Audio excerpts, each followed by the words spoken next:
হযরতে মুসা নবী আল্লাহকে ডেকে ডেকে বলেন, ও পরওয়ারদিগার, আপনি দুনিয়ার জমিনে আপনি যখন আযাব আর গজব দেন, খারাপ মানুষগুলার পাশাপাশি আপনি ভালো মানুষগুলাকে কেন মারেন?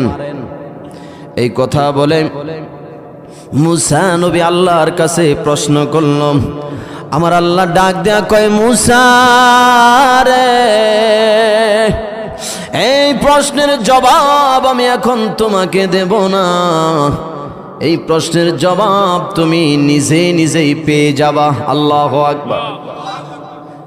হযরতে মুসা পয়গম্বর এই কথা বলে সামনের দিকে অগ্রসর হলেন। কিছুক্ষণ যাবার পর মুসা নবী ক্লান্ত হয়ে গেলেন, একটা গাছের নিচে বসলেন। ওই গাছের নিচে ছিল বিষ পিঁপড়ার বাসা।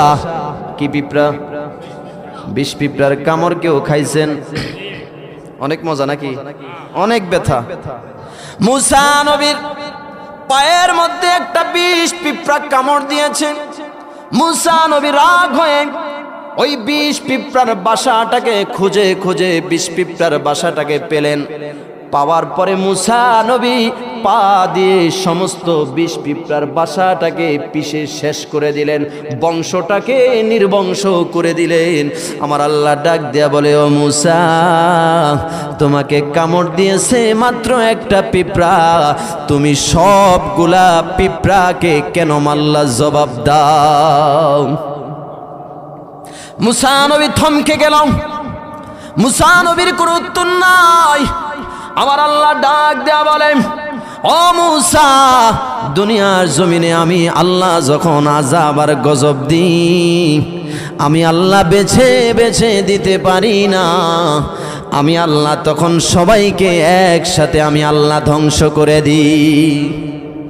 অতএব বন্ধুরে আমার, দুনিয়ার জমিনে আপনাকে সৎ কাজের আদেশ দিতে হবে, অসৎ কাজের নিষেধ করতে হবে।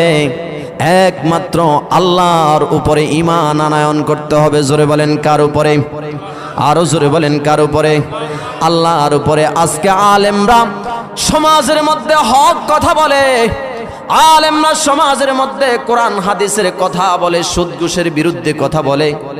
সমাজের মধ্যে কিছু দুষ্কৃতী প্রকৃতির লোক আছে না নাই? তাদের কাছে ভালো লাগে না, তারা হামলা মামলা মোকদ্দমা হুমকি দেখায়। কথা বলেন ঠিক না বেঠিক?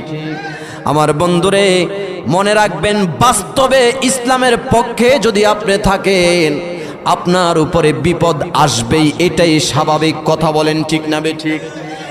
বাস্তবে যদি আপনি ইসলামের উপরে থাকেন, আপনার উপরে হামলা আসবে, মামলা আসবে, মোকদ্দমা আসবে, বন্দুকের তীর আপনার দিকে নিক্ষেপ করবে। কথা বলেন ঠিক না বেঠিক?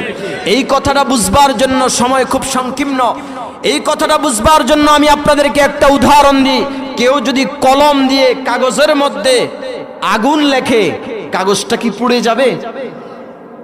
কেউ যদি কলম দিয়ে কাগজের মধ্যে পানি লেখে, কাগজটা কি ভিজে যাবে? আরো জোরে বলেন, ভিজে যাবে। বাস্তব পক্ষে কেউ যদি কাগজের মধ্যে আগুন ধরিয়ে দেয়, কাগজটা কি পুড়ে যাবে? আরো জোরে বলেন, পুড়ে যাবে। কেউ যদি বাস্তব পক্ষে এই কাগজের মধ্যে পানি ঢেলে দেয়, এই কাগজটা কি ভিজে যাবে? আরো জোরে বলেন, ভিজে যাবে। ঠিক তদ্রূপ ভাবে বাস্তব পক্ষে যারা ইসলামের পক্ষে থাকে, তাদের উপরে জেল জরিমানা হবে, তাদের উপরে হামলা মামলা, তাদের উপরে দুষ্কৃতী লোকেরা তাদেরকে ঘরে থাকতে দিবে না। কথা বলেন ঠিক না বেঠিক?